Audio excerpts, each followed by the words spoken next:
तो क्या 2022 में राम जी करेंगे बेड़ा पार? अयोध्या से किसे मिलेगा जीत का आशीर्वाद और अयोध्या से चुनाव क्या हिंदुत्व पर है दांव? नमस्कार, देश नहीं झुकने देंगे में बहुत बहुत स्वागत। मैं हूं आपके साथ अमन चोपड़ा। तो क्या मुख्यमंत्री योगी आदित्यनाथ अपनी परंपरागत सीट गोरखपुर को छोड़कर अयोध्या से चुनाव लड़ने जा रहे हैं? क्या अयोध्या से चुनाव लड़ेंगे मुख्यमंत्री योगी आदित्यनाथ? आज ये सवाल इसलिए क्योंकि सूत्र बता रहे कि करीब करीब तय हो चुका है कि योगी आदित्यनाथ अयोध्या विधानसभा सीट से चुनाव लड़ेंगे। अयोध्या से चुनाव, हिंदुत्व पर दांव, राम मंदिर पर दांव। और बीजेपी की केंद्रीय चुनाव समिति योगी के नाम पर मोहर भी लगा चुकी है, ये भी सूत्र बता रहे हैं। योगी आदित्यनाथ अयोध्या से चुनाव लड़ते हैं तो ये 2022 में बीजेपी के लिए पहली बार राम मंदिर आंदोलन की सफलता को भुनाने का मौका होगा। राम मंदिर बनाने के बाद यूपी का पहला चुनाव, बीजेपी के हिंदुत्व के एजेंडे की धार और तेज होगी। पूर्वांचल की 200 सीटों पर असर होगा और अवध क्षेत्र की 82 सीटों पर असर पड़ सकता है। जिस तरह याद करिए ना, वाराणसी लोकसभा के चुनावों में बीजेपी के लिए ट्रंप कार्ड साबित हुआ था ना, जब काशी से चुनाव लड़ा था पीएम मोदी ने और पूर्वांचल को साधा था। उसी तरह अयोध्या विधानसभा चुनाव में योगी के लिए या बीजेपी के लिए ट्रंप कार्ड साबित हो सकता है। अयोध्या यूपी में हिंदुओं को एकजुट करने की कोशिश हो सकता है। श्री राम और काम साथ साथ चल सकते हैं, इसका संदेश दिया जा सकता है। अयोध्या से मथुरा को भी संदेश दिया जा सकता है, क्योंकि अयोध्या और राम जन्मभूमि मुद्दे पर विपक्ष कमजोर है, इसलिए भी अयोध्या बीजेपी के लिए ट्रंप कार्ड माना जा सकता है। लेकिन क्या यह मास्टर स्ट्रोक साबित होगा? अयोध्या से चुनाव लड़ेंगे योगी आदित्यनाथ, लगभग तय हो चुका है। इसलिए अयोध्या से मुख्यमंत्री योगी आदित्यनाथ का चुनाव लड़ना क्या वाकई गेम चेंजर होगा? और अयोध्या विपक्ष की जाति वाली राजनीति के खिलाफ, तोड़फोड़ वाली राजनीति के खिलाफ क्या करारा जवाब हो सकता है? शहजाद पूनावाला बीजेपी का पक्ष रखेंगे और साथ ही आपको बता दें, अभी धर्मवीर चौधरी साहब आपको नजर आ रहे हैं। कांग्रेस पार्टी से पंकज श्रीवास्तव, समाजवादी पार्टी से शौकत अली, सिद्धार्थनाथ सिंह योगी सरकार में मंत्री, वो भी हमारे साथ जुड़ेंगे। तोड़फोड़ को लेकर भी बात करेंगे जो भगदड़ है बीजेपी कैंप में। लेकिन अयोध्या से चुनाव, शहजाद, हिंदुत्व पर दांव। ऐसा है अमन जी, हम तो वो लोग हैं जिनके रोम रोम में श्री राम बसते हैं और राम हमारे लिए चुनाव का नहीं, आस्था का विषय है। और आज जो श्री राम के अस्तित्व पर सवाल उठाते थे, जो राम भक्तों पर गोलियां चलाते थे, आज उनको भी रोम रोम से हटकर राम राम करना पड़ रहा है। आज जिन्ना और तालिबान के सपने छोड़कर उनको भी श्री कृष्ण का स्वप्न आ रहा है। तो ये हमारे हिंदुत्व की एक तरीके से ताकत है, हमारी आस्था की ताकत है कि कल तक जो राम कार सेवकों पर गोलियां चलाने का काम करते थे, आज वो राम जी के बारे में, परशुराम जी के बारे में, कृष्ण जी के बारे में बड़ी बड़ी बातें करने पर उतर आए, चुनावी हिंदू बन रहे। जहां तक सवाल है योगी आदित्यनाथ जी के कहां से चुनाव लड़ने का, तो ये तो फैसला पार्टी करेगी और बहुत जल्द आपके सामने हो जाएगा। परंतु मैं आपको बताना चाहता हूं कि पिछले 7 वर्षों में चाहे मोदी जी हो या पिछले 4.5 वर्षों में योगी जी हो, ये दोनों हिंदू आस्था केंद्र और सांस्कृतिक हमारे जो आस्था केंद्र है, इनके विश्वकर्मा के रूप में उभर कर आए हैं। केवल आज अयोध्या की बात ही नहीं, अयोध्या में तो मंदिर बन रहा है 500 वर्षों के बाद। अयोध्या का उद्धार तो हो ही रहा है। इंटरनेशनल एयरपोर्ट मर्यादा श्री पुरुषोत्तम हमारे मर्यादा श्री राम के नाम पर बन रहा है, वहां पर सौंदर्यीकरण का और विकास के कार्य हो रहे हैं। परंतु ये समझाने में कामयाब हो जाएंगे कि मंदिर बनाने के बाद भी अगर सीएम हारते हैं, अगर योगी हारते हैं, तो किसकी हार होगी? क्योंकि मंदिर बनाने के बाद भी अगर योगी हारते हैं तो अब यही है ना आपका Trump card, master card, master stroke.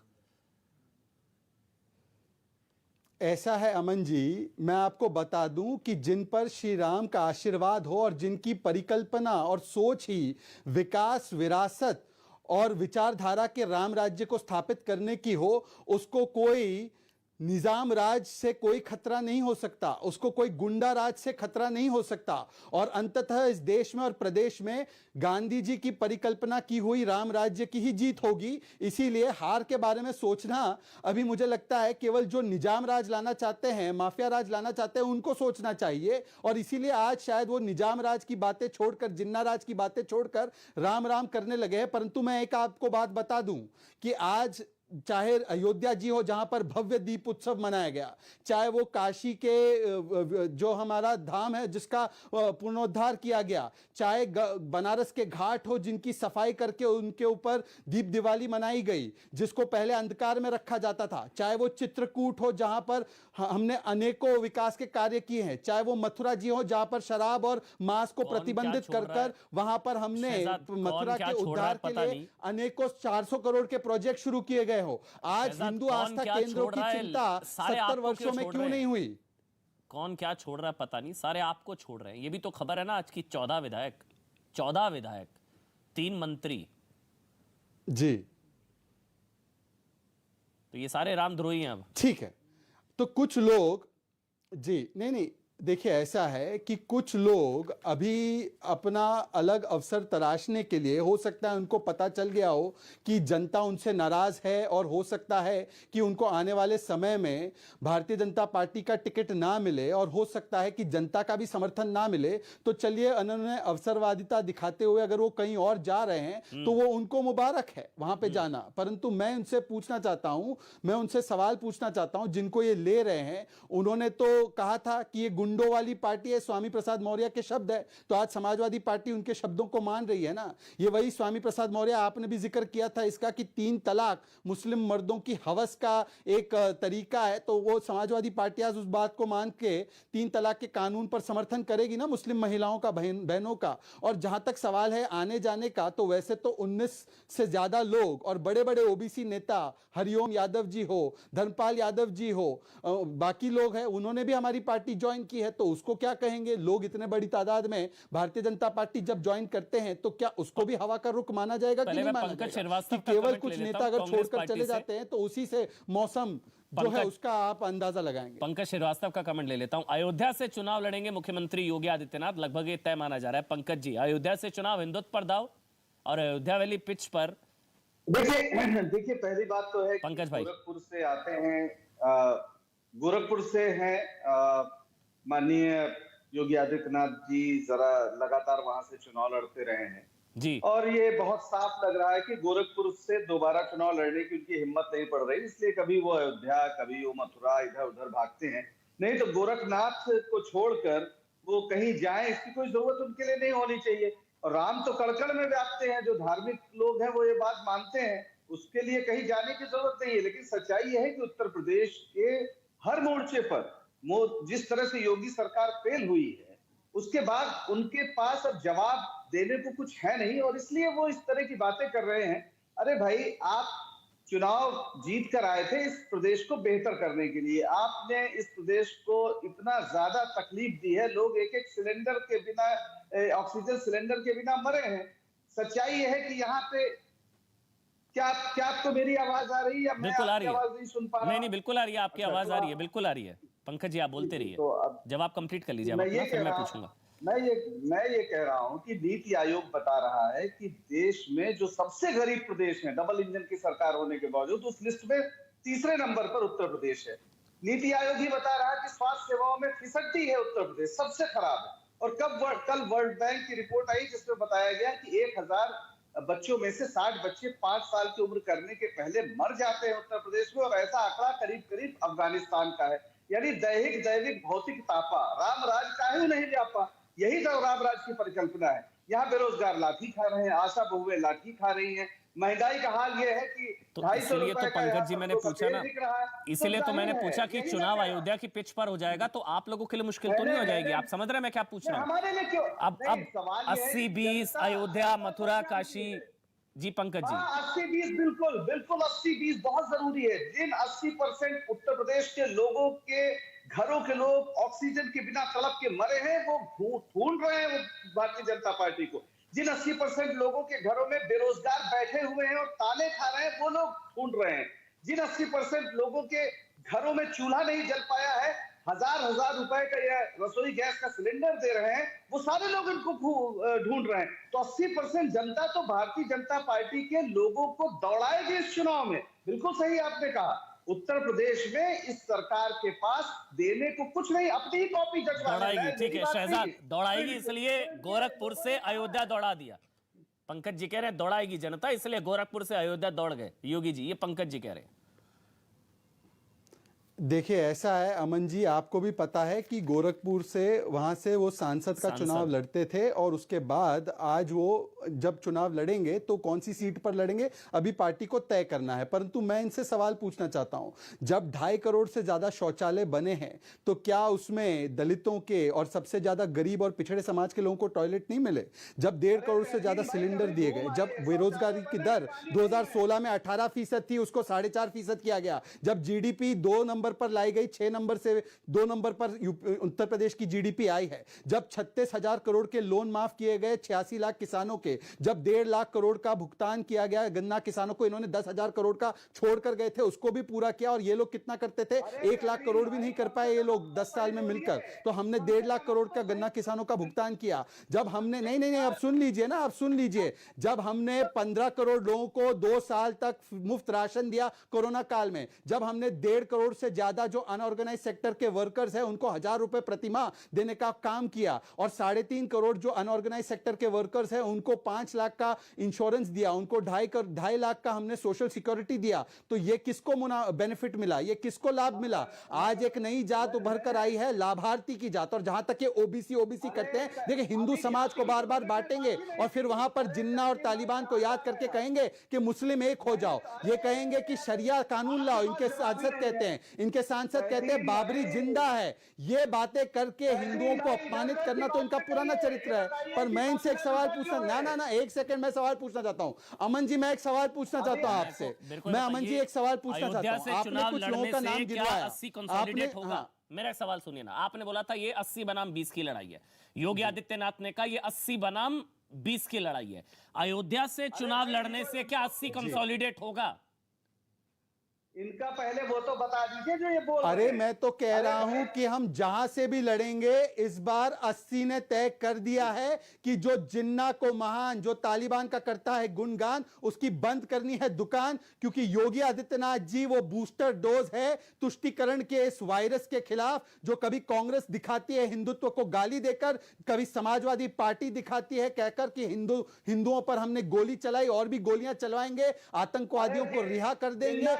इस प्रकार की राजनीति का डबल डोज आज लगने वाला है, चाहे योगी आदित्यनाथ जी कहीं से भी लड़ ले, क्योंकि श्री राम का आशीर्वाद हमारे साथ है, श्री कृष्ण का आशीर्वाद हमारे साथ है। और अगर ये डबल डोज नहीं चाहते तो सपने में आ रहे समाजवादी पार्टी के नेता, देखिए भगवान श्री कृष्ण तो शौकत अली हमारे साथ है, शौकत अली समाजवादी पार्टी से। सर मैं एक कमेंट ले लूं, पंकज भाई मैंने आपको इसलिए शुरुआत में मौका दिया था, मैं आपके पास भी आऊंगा पंकज भाई अगर आपकी इजाजत हो। धर्मवीर चौधरी भी बीएसपी से, शौकत अली समाजवादी पार्टी से। शौकत अली जी, वो अयोध्या से चुनाव लड़े, लेकिन भगवान श्री कृष्ण तो आपके भी सपने में आते हैं, लेकिन अयोध्या की पिच की जब बात होती है तो वो याद दिलाते हैं राम भक्तों पर गोलियां चलाने वालों के साथ है, राम मंदिर बनाने वालों के साथ है। यूपी की जनता तय करे।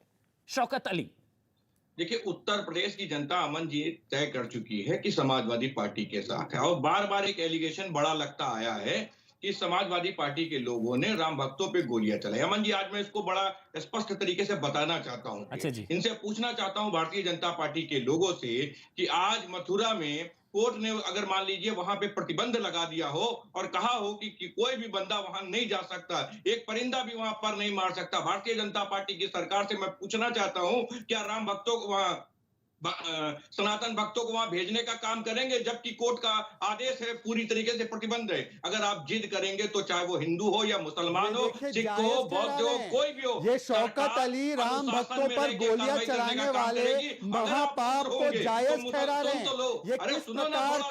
ये किस प्रकार की जिहादी सोच है कि कहते हैं कि अगर अवसर मिलेगा तो हम तो और गोलियां चला देंगे, हम राम भक्तों को चुन चुन कर मारेंगे। ये क्या तरीका हुआ? नहीं अमन जी, क्या शौकत अली राम भक्तों पर गोली चलाने को जायज ठहरा रहे हैं? नहीं मिली उत्तर प्रदेश के भाजपा के नहीं, गोलियां चलाने का कांड क्या इसको जायज ठहराने का काम शौकत अली ने अभी किया? अमन जी मैं समझ नहीं पा रहा हूं। वो कह रहे हैं वो हालात इस तरह के थे और दोबारा बनेंगे तो शायद दोबारा चलेगी, है ना शौकत भाई? बिल्कुल मैं कह रहा हूं कि उत्तर प्रदेश का कोई भी व्यक्ति माहौल खराब करने का काम करेगा वो दंडित होगा, इसमें कोई दो राय नहीं है। राम भक्तों ने माहौल खराब किया। अमन जी ये तो ब्रेकिंग न्यूज है, बौद्ध हो, जो व्यक्ति समाजवादी पार्टी राम भक्तों पर फिर से गोली चलाएगी, उसके खिलाफ कार्रवाई समाजवादी पार्टी मौका मिले तो राम भक्तों को फिर से भून देगी। देखिए यही तो ये फर्क है ना। सोचिए, सोच देखिए, को इस सोच की आप परिकल्पना कीजिए कि राम भक्तों पर गोलियां चलाने के लिए हाथों। देखिए फर्क साफ है, एक तरफ है फूल बरसाए जाएंगे, एक तरफ है गोलियां बरसाई जाएंगी। देखिए ना आप शौकत भाई, शौकत अली,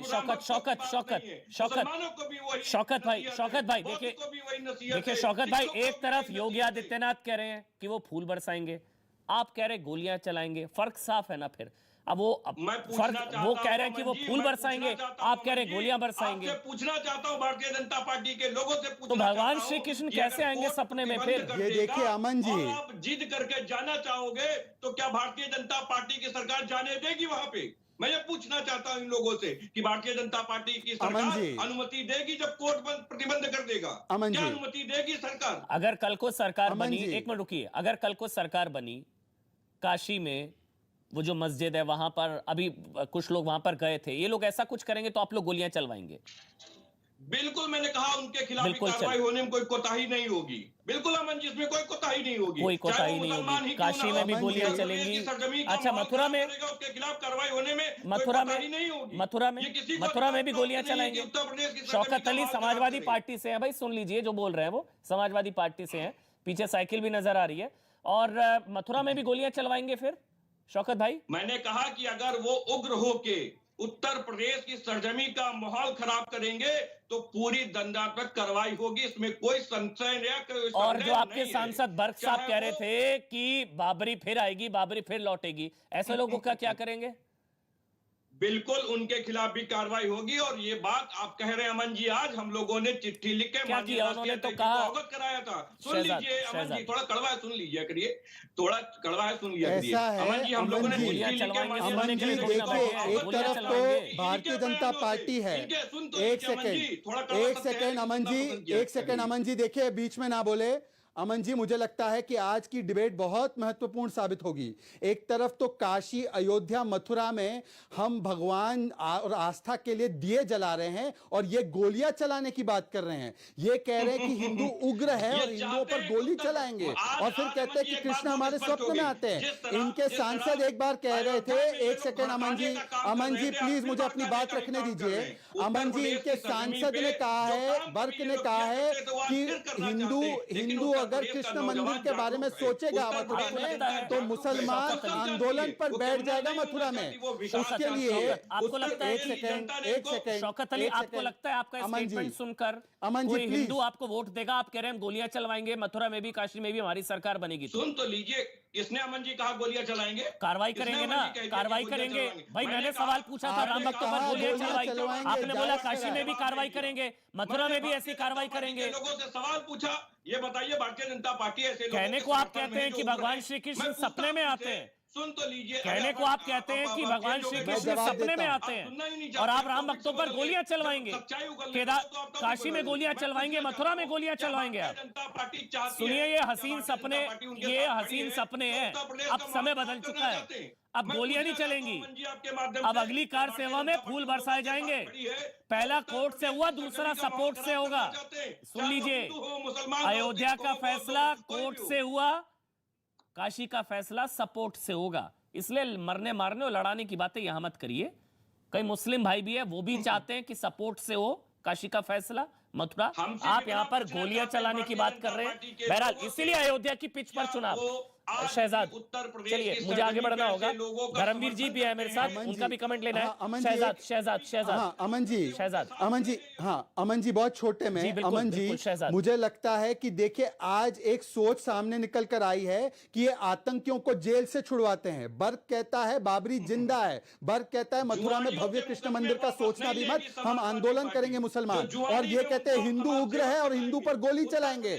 मैं आज सारे हिंदुओं से, हम जो 80 फीसद की बात कर रहे थे, आज आपको पता चला होगा कि किस प्रकार से तुष्टीकरण से ग्रसित होकर ये शौकत वाली पार्टी, ये समाजवादी पार्टी किस प्रकार से हिंदुओं को गोलियां मारना चाहती है। काशी में, मथुरा में, चित्रकूट में, अयोध्या में, ये इतनी बड़ी खबर है। क्या अखिलेश यादव इस प्रकार की सोच रखते हैं और कहते हैं मेरे सपने में कृष्ण जी आते हैं? ये शौकत वाली पार्टी जो है, आज इसने असली चेहरा अपना दिखा दिया है। ये आतंकियों को तो जेल से रिहा करेंगे, पर राम भक्तों पर गोलियां चलाएंगे। अगर इनकी सरकार नहीं आई और ऐसी बात कर रहे हैं, इनकी सरकार आ गई तो हिंदुओं पर क्या कहर ढाएंगे, ये शौकत वाली पार्टी का चेहरा आज आप सामने देखिए अपने। धर्मवीर चौधरी, बहुजन समाज पार्टी से धर्मवीर चौधरी, अयोध्या से चुनाव, हिंदुत्व पर दाव।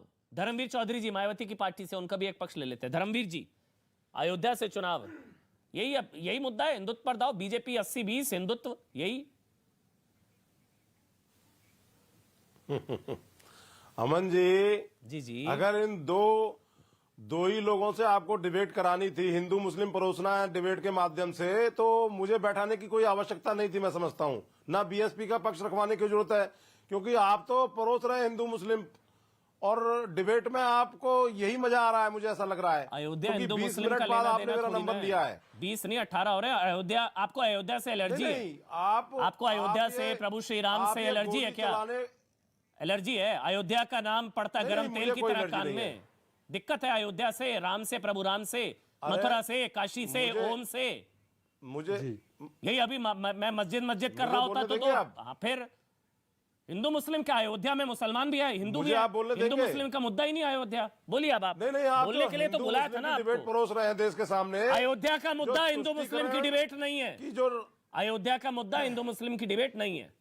आपको अयोध्या से एलर्जी है, मैं जानता हूं। आपको काशी से एलर्जी है, आपको मथुरा से एलर्जी है, हो सकती है। बोलिए अब आप, धर्मवीर जी। मुझे बोलने दीजिए जी धर्मवीर जी। जी, अगर योगी आदित्यनाथ जी ने इतने ही अच्छे काम किए होते तो पार्लियामेंट्री बोर्ड को इनको अयोध्या भेजने की जरूरत नहीं पड़ती, क्योंकि वहां पर बच्चे बगैर ऑक्सीजन के मर गए थे गोरखपुर में। और ये जो रावण राज उत्तर प्रदेश में चल रहा है, ये जो भगवान परशुराम के वंशजों पर एक तरफा गोली चलाई जा रही है, इनकी गाड़ी पलटी जा रही है, अब ये भगवान परशुराम के वंशज इनकी सरकार पलटने के लिए तैयार बैठे हैं। और जिस अयोध्या में योगी आदित्यनाथ चुनाव लड़ने आए ना अमन जी, अभी ये शहजाद भाई कह रहे थे कि हमने शौचालय बनाए हैं, तो ये 47,000 2 कमरे के मकान विद शौचालय, जिस पर योगी आदित्यनाथ जी ने गेरुआ रंग पुतवा दिया है, वो बहुजन समाज पार्टी की नेता आदरणीय बहन कुमारी मायावती जी ने बनवाए थे, गरीबों के लिए, सर्व समाज के लिए, जिन्हें योगी आदित्यनाथ अपना बता रहे हैं।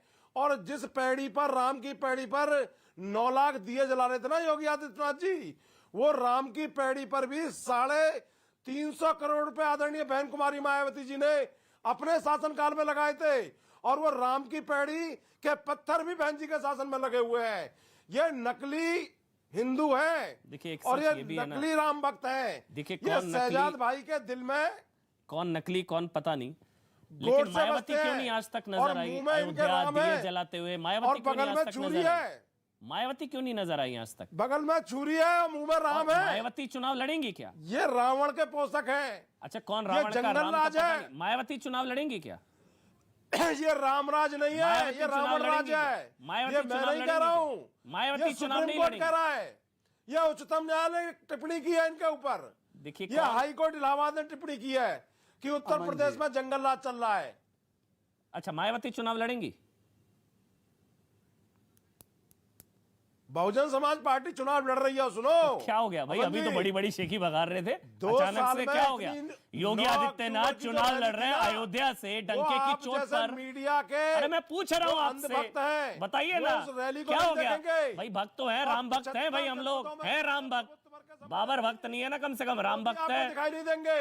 मायावती चुनाव लड़ेंगी? जाट मुस्लिम ब्राह्मण, बस इसी में उलझ रहिएगा, जाट मुस्लिम ओबीसी। आगे बढ़िए सर, तो ये जाति की दीवारें गिराइए। हाँ, हिंदू मुसलमान का चेहरा हिंदू मुस्लिम का डिबेट से चश्मा, उतार दीजिए। आप जाट मुस्लिम ओबीसी का, दलित का चश्मा उतारिए। पार्टी का कार्यकर्ता आप बैठा है। लोगों ने तो ये टुकड़े बाबा टुकड़े साहब कर रखे के हिंदुओं के। संविधान को पढ़ता है। जब आते हैं डिबेट में ये आप दलित, जैसे ओबीसी, रिश्तेदारों के पिछड़ा, काबू में आने वाला नहीं है। तो चलिए ना लड़वा दीजिए चुनाव। योगी जी को औकात दिखा दीजिए। मायावती खड़ी हो जाए अयोध्या से, चल रहा है, उसकी बात करो। चाहे अयोध्या चाहे गोरखपुर खड़ी हो जाए मायावती। अरे मायावती बताइए ना, नहीं। बताइए ना। बहुजन समाज पार्टी का एक एक कार्यकर्ता अरे खड़ा जो है। भी बड़ा नेता समझ में इनकी आता हो ईंट से खड़ा ईंट कर बजा दीजिए। देंगे। 2 करोड़ की जमीन को 18 करोड़ में बेचते हैं। राम की शिलाओं को बेचते हैं। धर्मवीर जी, 2000 करोड़ रुपए जमा कर लिए उन्होंने। डर किस ये चीज का काला है? धन जो है मायावती ऐसे को थोड़ी डर लेके किस आए चीज ये। का है? चुनाव ना ये लड़ने काला के। धन भी इन्हीं का था। ये समाजवादी पार्टी मैं एक मिनट आप सबको रोक बीजेपी रहा का हूं, चोली दामन का आप साथ सबको है। रोक रहा हूं। मेरे साथ सिद्धार्थनाथ सिंह हैं, योगी सरकार में मंत्री हैं। सिद्धार्थनाथ सिंह जी, बहुत बहुत शुक्रिया, आपने समय निकाला न्यूज़ 18 के लिए, देश नहीं झुकने देंगे के लिए। बहुत बहुत धन्यवाद सर। सवाल पहला यूपी चुनावों को लेकर ही, अयोध्या से चुनाव लड़ेंगे योगी आदित्यनाथ सर, ये कंफर्म है? देखिए, ये तो मैं भी नहीं कहूंगा, मगर चुनाव जरूर लड़ेंगे जी। मगर ये जब हम लोग के इलेक्शन कमेटी की जो घोषणा होती है उसके आधार पे हम लोग को पता चलता है जी। लेकिन मीडिया में आज मैं दिन भर से देख रहा हूँ, ये खबर चल रही है और मैं ये मानता हूँ कि हमारे मुख्यमंत्री योगी आदित्यनाथ जी जहां से भी लड़ेंगे बहुत अच्छा होएगा। मगर अयोध्या से लड़ेंगे तो उससे कहीं मतलब उससे ज्यादा अच्छा कुछ भी नहीं हो सकता। मैं इसलिए बार बार सवाल पूछ रहा हूं, प्रधानमंत्री नरेंद्र मोदी काशी से लड़े थे तो पूर्वांचल पर बहुत अच्छा असर पड़ा था। अब योगी जी अयोध्या से लड़ेंगे तो पूरे अवध पर असर पड़ेगा। ये मास्टर स्ट्रोक कहा जाए, यही आपकी प्लानिंग? ये तो आप ये मास्टर स्ट्रोक हो या कुछ, ये आपका विश्लेषण होएगा। अयोध्या से लड़ने का बहुत बड़ा एक संदेश भी जाता है और दूसरा, ये खाली अवध क्षेत्र का ही नहीं, ये पूरे पूर्वांचल में भी इसका बहुत बड़ा असर मिलेगा और मैं तो इतना ही कहूंगा पूरे उत्तर प्रदेश में बहुत अच्छा असर पड़ेगा। और एक जो मैसेज है बहुत बड़ा है, क्योंकि जितने भी विपक्ष के मुख्यमंत्री रहे हैं वो तो अयोध्या से भागते रहे हैं और उसका कारण उनका एक ही था कि हम जो वोट बैंक है, विशेष रूप से जो मुस्लिम वोट बैंक है, उसके लिए वो अयोध्या राम का नाम तो आज जप लेंगे लेकिन वहां पे दर्शन नहीं करने जाना चाहते थे क्योंकि वो वोट खिसक जाता था। तो मगर हमारे मुख्यमंत्री, हमें गर्व है कि उन्होंने 30 दफे अयोध्या गए हैं और हमें ये भी गर्व है कैबिनेट में बैठ के कि एक नहीं, वहां पे 600 करोड़ का एयरपोर्ट इंटरनेशनल बनवा रहे हैं, 100 करोड़ के ऊपर का इंटरनेशनल बस स्टेशन बनवा रहे हैं, अन्य योजनाएं हैं जिसके आधार पर एक इंफ्रास्ट्रक्चर भी डेवलप हो रहा है और जो अयोध्या मंदिर है उसका तो जरी तीर्थ स्थल उसका निर्माण कर रहे हैं, लेकिन उसके इर्द गिर्द जितनी भी जगहें हैं जो कि प्राचीन काल से मानी जा रही है और उसका कहीं ना कहीं उसका उल्लेख भी रामायण के अंदर भी है, उसको भी बहुत अच्छी तरह हम लोग विस्तार कर रहे हैं। सिद्धार्थनाथ जी, मैं अगला सवाल आपसे लेता, लेकिन अभी डिबेट में, अभी 5 मिनट पहले हमारी डिबेट में शौकत अली समाजवादी पार्टी से हैं, वो तो कह रहे हैं कि अयोध्या में जो राम भक्तों पर गोलियां चली थी, अगर काशी में फिर से कोई ऐसा कुछ करेगा, हमारी सरकार आएगी तो हम वैसी कार्रवाई करेंगे, मथुरा में ऐसा कुछ होगा तो फिर से हम वही कार्रवाई करेंगे। ऐसा है, मैं ज्यादा नहीं बोलना चाहता, मगर वो अब मुंगेरी लाल के जो सपने उनके अध्यक्ष जी देख रहे हैं, इन लोग भी देखना बंद कर लें, समय कम हो गया है और अब अपनी उल्टी गिनती तो उनकी पहले दिन से चल रही थी, मगर ये इन्होंने इस प्रकार का सपना भी देखा। मैं फिर कह रहा हूं, राम भक्तों पे, काशी भक्तों पे या कृष्ण भक्तों के ऊपर गोली चलाने का इन्होंने भी सपना भी देखा तो इनका हर्ष बहुत बुरा होएगा। सिद्धार्थनाथ जी, आज की जो डेवलपमेंट है उस पर भी एक कमेंट आपका सर। स्वामी प्रसाद मौर्य, सैनी साहब और फिर देखिए, ये उन लोग का अपना व्यक्तिगत है, मगर मुझे हमें भी पता है और आप लोग भी जानते हैं कि कहीं तो परिवारवाद की चाल चलती है, कहीं पुत्र प्रेम आ जाता है, किसी को जब बोल दो कि भाई आपका ये टिकट यहाँ से आप लड़ोगे तो हार जाओगे, सर्वे में भी आ रहा है, ऐसे भी हम लोग की खबर है, तो वो भी अपना दूसरा रास्ता ढूंढते हैं। तो ये सब चीजें चुनाव के पहले चलती हैं, तो इसलिए बहुत इस पे गंभीर होके हमें विश्लेषण करने की आवश्यकता नहीं है, लेकिन क्योंकि जो कार्य हैं वो कार्य दिखते हैं, और कार्य ये है कि जो श्रमिक हैं या कामगार हैं, क्योंकि कामगार की जो बात कर रहे हैं यही तो है, दलित और ओबीसी, ये जो 1.5 करोड़ कामगार हैं उत्तर प्रदेश में, उनको 1500 करोड़ रुपए दिया है, वो भी कोविड काल में दिया गया है। जो प्रधानमंत्री आवास योजना है, उस प्रधानमंत्री आवास योजना जो 28,000 खाली समाजवादी पार्टी के टाइम पे दी गई, तो 45 लाख गरीबों को दिया गया। ये कौन है गरीब? यही ओबीसी है, यही दलित है समाज। कई किसानों को उनको किसान सम्मान निधि का 42,500 करोड़ रुपए दिया जा रहा है, तो वो कौन है? किसान भी तो यही है।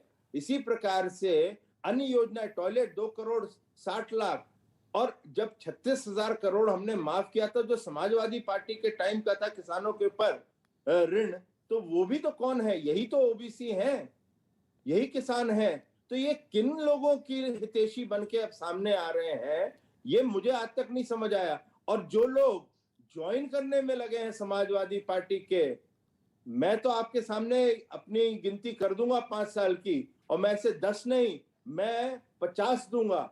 मैं इन सभी लोगों को दावा देता हूं, खुले मंच पे देता हूं, कि आप 10 ऐसी योजनाएं गिना दो जो समाजवादी पार्टी के कार्य में हुई हो, जो ओबीसी के हित में हो और दलित के हित में हो, मैं राजनीति करना छोड़ूंगा। आप कह रहे हैं कि हार के डर और टिकट कटने का डर था, इसलिए 14 के 14 निकल लिए 3 दिन में। देखिए, उसमें से कुछ तो है, मैं इतना जो कह सकता हूं, 8 से 9 तो ऐसे हैं जिनको टिकट नहीं मिलना था, उनको पता था। जो बाकी कुछ है वो पुत्र प्रेम में फंसे हुए हैं, कुछ किसी और चीज में फंसे हैं, तो ऐसे काफी हैं। तो अब समय, आप लोग ज्यादा इसमें समझदार हैं, हम लोग से टिप्पणी कम करवाएं तो अच्छा रहेगा। चिट्ठी में तो पिछड़ों, दलितों, वंचितों का जिक्र है कि उनकी अनदेखी हो रही थी, उनको न्याय दिलाना, इसलिए अखिलेश जी के पास पूछ लीजिए उनसे पूछिए, ये जो घर दिए गए थे प्रधानमंत्री आवास 45 लाख जो दिए हैं, वो उसमें कौन अमीर है? उनसे ये पूछिए कि जो किसान सम्मान निधि है, या जो टॉयलेट योजना है, या जो उज्ज्वला गैस में 1 करोड़ 70 लाख दिया गया है, उसमें कौन से शहजादे लोगों को दिया गया है? या उसके अंदर सब दलित हैं और ओबीसी हैं खाली? उनसे पूछे तो हम तो यहां तक की आंकड़े देंगे कि जो 3.5 करोड़ लाभार्थी परिवार है, उसकी सूचीबद्ध है, जहां पे भारतीय जनता पार्टी क्या अभियान चल रहा है, उनके घर घर जाके उनको तिलक लगाने का, उन लोगों का हमारे पास सूचीबद्ध है। उसमें से देखें और बताएं कौन शहजादा है, वो हम फिर बात करेंगे। और कहीं उनको ये कुछ नहीं दिखता, तो ये जो ढोंग है, इन लोगों को करना बंद कर देना। एक आखिरी सवाल, कोई डेंट आप देखते हैं क्या कुछ चुनावों पर असर? 14 मतलब 3 मंत्री, 11 और विधायक, कोई असर, कोई डेंट? कुछ नहीं। देखिए, ये तो सिफोलॉजिस्ट का काम है, क्या होएगा या नहीं होएगा, मगर मैं जानता हूं, इतना हूं, मैं 2 चीज आपको कहूंगा। पहला तो कल्याण सिंह जी से बड़ा ओबीसी उत्तर प्रदेश में कोई नहीं रहा है और ना रहेगा। लेकिन ये भी सच है कि वो जब उन्होंने मुलायम सिंह या समाजवादी पार्टी के साथ हाथ मिलाया था, तो उनके पास भी अच्छे रिजल्ट नहीं आए थे। उसका कारण मैं बताता हूं। ये जो ओबीसी मतलब यादव ओबीसी है, या समाजवादी पार्टी का जो कोर वोट है, जिसको वो माई वोट कहते हैं, MY, उस वोट के साथ जो नॉन यादव ओबीसी है, वो कभी जाता नहीं है। और ये ग्राउंड की सच्चाई है, उत्तर प्रदेश की राजनीति जो समझता है। ठीक। और दूसरा मैं आपको उदाहरण देता हूं, जितने नेता गए हैं सब बड़े हैं, मैं उनका सबका सम्मान करता हूं, मगर मायावती जी से बड़ा कोई भी कद्दावर नेता इनमें से नहीं है। और जब मायावती जी ने 2019 में महागठबंधन किया था, और उसमें सब चिल्ला के सेफोलॉजिस्ट भी कह रहे थे 20-25 सीट में सिमट जाएगी भारतीय जनता पार्टी, वो भी रिजल्ट सबने देखा है। तो उस समय भी जो भारतीय जनता पार्टी का रिजल्ट है, उसका कारण एक है, क्योंकि जिसको सब लोग ओबीसी के नाम पे वोट की बात करते हैं, वो सबसे बड़ा देश का ओबीसी जो है, वो नरेंद्र मोदी जी हैं, देश के प्रधानमंत्री जी हैं, और उन्होंने अपने जो तार हैं सब ओबीसी और दलित समाज के साथ जोड़े हैं, किसानों और युवाओं के साथ, महिलाओं के साथ जोड़े हैं, क्योंकि उन्होंने अपनी योजनाओं के तहत इन सब का कुछ ना कुछ इसमें लाभ दिया है, बिना कोई शर्त के। आखिरी सवाल, ऐसे कैसे टूटेगा सर 35 साल का रिकॉर्ड? मैं आपका एक स्टेटमेंट पढ़ रहा था, आप कह रहे थे 35 साल का रिकॉर्ड टूटेगा, सीएम वापस आएंगे। आखिरी सवाल, सब साथ छोड़ेंगे तो कैसे टूटेगा 35 साल का रिकॉर्ड सर? साथ छोड़ते हैं वो फिर कहना नहीं चाहता, क्योंकि सब मेरे साथ के हैं, मगर ये दुर्भाग्य है, मगर विनाशकाले विपरीत बुद्धि जरूर कहूंगा।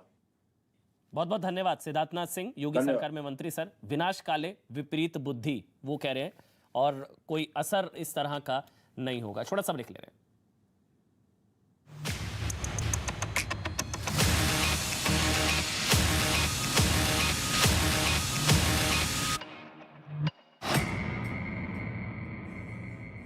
आहत हुए 5 साल लग गए आपको आहत होने में, मतलब आपको लगने लगा, ये कब लगा आपको? जब चुनाव की तारीखों का ऐलान हुआ तब अचानक से लगा या पहले से लग रहा था? कब आपको लगने लगा कि हाँ भाई दलित और पिछड़ों की बात नहीं हो रही, अनदेखी हो रही है? दारा सिंह चौहान जी, क्या हुआ था? अमन जी, चूंकि सीधा साधा समाज और ईमानदार समाज है, बड़े ईमानदारी और निष्ठा के साथ पूरे पिछड़े समाज के लोगों ने भारतीय जनता पार्टी को समर्थन दिया था सरकार बनाने के लिए। दलित समाज के लोगों ने भी दिया था। इस प्रदेश के नौजवान को नहीं लगता कि आज पूरे प्रदेश का नौजवान जो सड़कों पे घूम रहा है अपने रोजगार के लिए, आज किसान जो घर में रहना चाहिए अपने खेत की रखवाली के लिए जानवरों से, आज रात के ठंड के रात में भी चारपाई लेकर के अपने खेत में पड़ा हुआ है। आप नहीं देख रहे कि जिस तरीके से टीचर की भर्ती में क्या उनके साथ अन्याय हुआ, आरक्षण के साथ जो छेड़छाड़ हुई, आज कई महीनों से जाड़ा गर्मी बरसात में लाठी खा रहे हैं, जो अन्याय हो रहा है। और 5 साल तक, आपको भी पता है कि 5 साल का समय बहुत होता है, और सरकार का फैसला हर रोज़ कोई न कोई होता रहता है। शायद पिछड़ा समाज के लोग सोचे कि हम लोग पिछड़े, शायद हमारे अधिकार के बारे में कोई चर्चा होगी, हमारे संरक्षण के लिए कोई चर्चा होगी, हमारे सम्मान पहचान के लिए कोई चर्चा होगी, लेकिन सरकार के आखिरी दिन तक जब ऐसा नहीं लगा, तब चूँकि उसी समाज का मैं रहने वाला हूँ, पिछड़े समाज का, इसलिए आहत होकर के हमने अभी कल जो है सरकार से इस्तीफा दे दिया। जी, फिर तो आप भी पाप के उतने ही भागी हुए ना, आप उस सरकार का हिस्सा थे। मतलब आप कह रहे हैं वो दलित विरोधी, पिछड़ा विरोधी, कथित पिछड़ा विरोधी सरकार, कथित आप जो कह रहे हैं, तो आप भी तो उतने ही पाप के भागी हुए। आप तो सरकार का हिस्सा रहे, और इस कथित पिछड़ा विरोधी सरकार में इतने समय तक आप कैसे रह पाए? देखिए, ऐसा है, मैं कथित कहाँ से आप शब्द लाए मुझे नहीं पता है। मैं ये कह रहा हूँ कि हमारे भारतीय जनता पार्टी के नेता की सबका साथ सबका विकास, आपने भी सुना होगा कि शायद भरोसा किया कि शायद सबका साथ सबका विकास होगा। जो वंचित समाज के लोग थे, दलित समाज के लोग थे, पिछड़े समाज के लोग थे, इनको न्याय मिलेगा, इनका अधिकार मिलेगा। लेकिन 5 साल तक, और आपसे बता दूं कि हमेशा हमने उचित तो मंच 5 साल आप उचित चुप क्यों फोरम रहे? पे आप क्यों इस चुप बात रहे को 5 मैं साल? रखते आया हूँ भाई आप कि भी तो शायद उतने ही अब पाप न्याय के मिलेगा, भागी हुए इनके ना अधिकार फिर। की रक्षा हो पाएगी। लेकिन आज देख रहे हैं कि आज बहुत छोटी बड़ी बहुत सारी समस्याएं, बिंदुवार कभी चर्चा करेंगे, वन टू वन में बात करूंगा। लेकिन मैं समझ रहा हूं कि आज पूरे प्रदेश में जो हलचल पैदा है कि यह पिछड़े समाज, क्योंकि आपके मन में सब मीडिया के लोग कहते 5 साल तक आप लोग को नहीं देखा, आपने मलाई खाया। हाँ। मैं तो आज भी कहता हूं कि मलाई कौन कौन खा रहे हैं ये आप भी जानते हैं कि जिन पिछड़े समाज के नाते सरकार बनी, जिन पिछड़ों के नाते आज लोग मलाई खा रहे हैं, लेकिन पिछड़े समाज को उनका अधिकार तक नहीं मिल पाया। इससे दुखित और राहत होकर के आज सारे लोग हट रहे हैं। तो इतने ताकतवर मंत्री सर, दारा सिंह जी, आप तो इतने ताकतवर मंत्री, कैबिनेट का पार्ट रहे, कैबिनेट का हिस्सा रहे, आपके होते सोते दलितों की अनदेखी, पिछड़ों की अनदेखी होती रही और आप कुछ नहीं कर पाया, और चुनाव आया, आपको दलितों की याद आई। मतलब ये क्यों ना कहा जाए भाई, मौका परस्त हैं आप लोग, क्यों ना कहा जाए फिर? अमन जी, ये क्योंकि आपका जो दिव्य ज्ञान है मैं उसको सराहना करता हूँ कि आप इतने गहराई तक पहुँचे हैं, और ये मलाई जो 5 साल में 2017 में आप देखते हैं डेमोक्रेसी में नंबर का महत्व होता है। ये तो बात समझते हैं कि संख्या बल पर ही किसी की सरकार बनती और बिगड़ती है। तो ये आपको संख्या की जिस पड़ी है, प्रदेश में पिछड़ों की उत्तर पड़ी है? प्रदेश में सबसे ज़्यादा आबादी, आधे से ज़्यादा आबादी जिन पिछड़ों की है, दलित समाज की है, ये सारे लोगों ने पूरी शिद्दत के साथ भारतीय जनता पार्टी की सरकार बनाने के बाद ये कुछ लोग जो मलाई खा रहे थे, आज ये तकलीफ हो रही है। मुझे नहीं पता मलाई कहाँ कहाँ तक पहुँच रही है, लेकिन ये मलाई खा रहे हैं, लेकिन गरीब की थाली तो कुछ पहुँचा नहीं, उनके अधिकार की रक्षा नहीं हो पाई। जो संविधान में जो अधिकार दिए गए थे, आज उनके साथ भी खिलवाड़ किया गया। तब जाकर के पूरे प्रदेश में इस पिछड़े समाज में जो विद्रोह की भावना पैदा हुई, क्योंकि उसी समाज का मैं रहने वाला हूं, जब मुझे लगा कि 5 साल तक इस मैं समाज की आपसे रक्षा नहीं कर पाने के नाते दारा सिंह जी, नैतिक रूप से मुझे इस सरकार में रहने का अधिकार सीधा नहीं सा है। सवाल है, टिकट कटने का डर था क्या? अभी नवंबर में खबर आई थी कि 100 से 150 विधायकों की टिकट, सिटिंग एमएलएस की टिकट कटने वाली है। और आप नवंबर में ही आपका आखिरी ट्वीट है, मैं आपका ट्विटर भी चेक कर रहा था, उसमें आपने आखिरी ट्वीट किया है 22 तारीख को, 22 नवंबर को, जब मुलायम सिंह यादव को आपने शुभकामनाएं दी हैं जन्मदिन की। वो आपका आखिरी ट्वीट है 22 नवंबर 2021। तो ये नवंबर में जो 100 से 150 विधायकों की टिकट कटने वाले थे, उसका कोई लेने देना आपके इस्तीफे से? आपको भी टिकट कटने का डर था क्या, जो बीजेपी कह रही है? देखिए, ऐसा है, टिकट हमारे लिए टिकट महत्वपूर्ण नहीं है, हमारे वो समाज महत्वपूर्ण है, जो वंचित समाज है, दलित समाज है, पिछड़े समाज है, जो छात्र जीवन से जिनके बेहतरी, जिनके सम्मान और पहचान के लिए मैंने अब तक काम करते आया हूं, और मैंने कभी टिकट की लालसा नहीं रखी। और आपको पता होना चाहिए अमन जी कि जिस विधानसभा से मैं चुनाव जीता हूं, मैंने टिकट भी नहीं मांगा था, लेकिन पार्टी हाईकमान के कहने के बाद मैं चुनाव लड़ा। और आपको पता होना चाहिए कि पहली बार भारतीय जनता पार्टी उस मधुबन विधानसभा में इतिहास में पहली बार चुनाव जीतने का काम किया है लड़ने के बाद। ये पिछड़े समाज की देन थी। नहीं, अगर आपको टिकट नहीं चाहिए, चलिए ठीक है, अब आप अखिलेश यादव के साथ जा रहे हैं, समाजवादी पार्टी के साथ जा रहे हैं, तो फिर सवाल ये है कि आप पिछड़ों के लिए जा रहे हैं। तो अगर आप कुछ अखिलेश यादव या समाजवादी पार्टी का कुछ काम गिनाएं जिनसे आप प्रभावित हुए, उन्होंने पिछड़ों के लिए ऐसा कुछ किया होगा जरूर, अगर आप गिना पाए या बता पाए जिनसे आप प्रभावित हुए। किसने क्या किया वो तो बाद में आपको पता चलेगा, लेकिन अभी तो जिस पिछड़े समाज के लोग, दलित समाज के लोग, हमारे जितने भी सहयोगी हैं, तमाम ऐसे समर्थक लोग हैं जिनके आशीर्वाद से, सहयोग से मुझे एक बार नहीं 3 बार पार्लियामेंट में जाने का मौका मिला था, जिनके आशीर्वाद सहयोग से मुझे उत्तर प्रदेश की विधानसभा में और पहली बार भारतीय जनता पार्टी उस विधानसभा में जीती है, जिनके आशीर्वाद से। हम सारे लोगों से राय लेने के बाद जब उनको लगेगा कि क्या करना अच्छा है, कहाँ चलना ठीक है, उनके निर्णय के बाद ही मैं अगला कदम उठाऊंगा, मुझे कहाँ जाना है। आपका तो स्वागत कर दिया अखिलेश यादव ने, आपने उनका ट्वीट नहीं पढ़ा, आपके साथ तस्वीर डाल दी उन्होंने और कहा कि सम्मान आपका स्वागत है, तो आपका तो स्वागत कर दिया और आप कह रहे मैं अभी फैसला लूंगा। ठीक है, मैं उनको धन्यवाद देता हूं कि स्वागत कर, वो स्वागत कर रहे हैं, मैं उनको धन्यवाद देता हूं कि शायद इस लायक हम लोगों को समझ रहे हैं। तो निश्चित रूप से अपने समर्थकों के साथ जब बैठक करके हम किसी नतीजे पे पहुंचेंगे, जो उनका निर्णय होगा वही मेरा अगला कदम होगा। नहीं, लेकिन मैं बता पाऊंगा विस्तार से कि किसने क्या किया। दारा जी, फिर वही सवाल घूम कर आएगा ना कि अखिलेश यादव के कौन से कामों से आप प्रभावित हुए, समाजवादी पार्टी के कौन किससे कामों से आप प्रभावित हुए जो उन्होंने पिछड़ों के लिए किए, अगर आप बता या गिना पाए, क्योंकि आपने आरोप लगाया पिछड़ों की अनदेखी का। दारा जी, अभी आपको अमन जी मैं बार बार कह रहा हूँ, कभी आपको कैसे पता कि मैं कहाँ जा रहा हूँ, कितने ट्वीट किया? मेरे पास तो बहुत सारे लोगों के फोन आए। नहीं, वो तो अखिलेश यादव ने फोटो ट्वीट कर दिए। शुभचिंतक की बैठक करने के बाद, उनसे विचार विमर्श करने के बाद जो होगा कि किस पार्टी ने किसके लिए क्या किया है, तब मैं निर्णय लूंगा मुझे कहाँ जाना है। तो तब मैं आपसे ये बात फोटो करूंगा। कब की है? अच्छा, वो तस्वीर भी दिखा दीजिए भाई, क्या कर रहा है, किसके लिए क्या कर रहा है। वो तस्वीर आपने शायद देखी नहीं, वो तस्वीर कब की है जो अखिलेश यादव ने ट्वीट करी आपके साथ? वो फोटो कब खींची? वो फोटो कब की है? वो फोटो इस्तीफे से पहले मिलने गए थे या इस्तीफे के बाद खिंचवाई है? जो तस्वीर उनकी रेडी रहती है, यहाँ इस्तीफा होता है, वहां ट्वीट आ जाता है उनकी तस्वीर के साथ। मौर्य का इस्तीफा फोटो, सैनी का इस्तीफा फोटो, आपका इस्तीफा फोटो। तो फोटो पहले खिंचवा लेते हैं आप लोग या बाद में? फोटो कब खींची? अब आपसे ज़्यादा अब वो अमन जी, इस बात को आप समझ सकते हैं कि कब की होगी, आप पता लगा सकते हैं।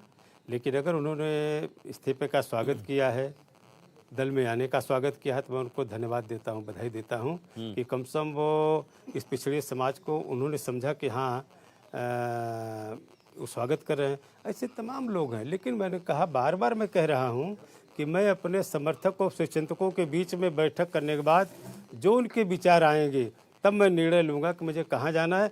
फिर विस्तार से बिंदुवार में आपसे अच्छा, चर्चा अखिलेश करूंगा यादव से किसी मुलाकात चीज़ पर। हुई होगी ना आपकी? आखिरी बार कब मुलाकात हुई अखिलेश यादव से? कब बात हुई आपकी अखिलेश यादव से, अगर आप बता पाए? कब बात हुई, कब मुलाकात हुई अखिलेश यादव से? अब आखिरी बार कब आप मिले? आप इसका पता कर सकते हैं। आपको 2-4 दिन में सब पता चल जाएगी। भाई, ये तो डेमोक्रेसी, हर नेता को हर मिलने का अधिकार जी, है। बिल्कुल, किसी से बिल्कुल, कभी भी कोई मिल सकता है। जी जी। मेरे तो दरवाजे हमेशा सबके लिए खुले रहते हैं। और मैं भी लोकतंत्र पे भरोसा करने के नाते किसी से भी मिलने में मुझे कोई हिचकिचाहट नहीं है। नहीं, बिल्कुल आपका लोकतांत्रिक अधिकार है। बस एक आखिरी सवाल, आपकी सारे इस्तीफों की भाषा एक जैसी क्यों है? ऐसा लग रहा है एक जगह से छपके आ रहे हैं सारे। सौम्य प्रसाद मौर्य, सैनी साहब, आपके सारे नहीं, इस्तीफे। आप उसका वो ड्राफ्टिंग देख लीजिए, आपको अंतर नज़र आएगा। लेकिन चूंकि अभी मैक्सिमम जो पिछड़े समाज के लोग हट रहे हैं, उनकी पीड़ा वही है। मैं कहना, छात्र जीवन से हम लोगों ने दलित समाज के लिए, वंचित समाज के लिए, पिछड़े समाज के लिए, अकलियत समाज या जो भी लोग रहे हैं जिनको न्याय और इंसाफ नहीं मिल पाया है, उनकी लड़ाई हम लोग लड़ते रहे हैं और आगे भी लड़ते रहेंगे। ठीक, हो सकता है सबकी सोच वही, सबकी पीड़ा वही हो। चलिए, शुक्रिया सर, बहुत बहुत शुक्रिया आपका, आपने समय निकाला न्यूज़ 18 के लिए और आगे की आपकी पॉलिटिकल पारी के लिए भाई शुभकामनाएं आपको। बहुत बहुत शुक्रिया दारा सिंह चौहान। और अब सौभाग्य के एक बात किशोर राजवाणी के साथ।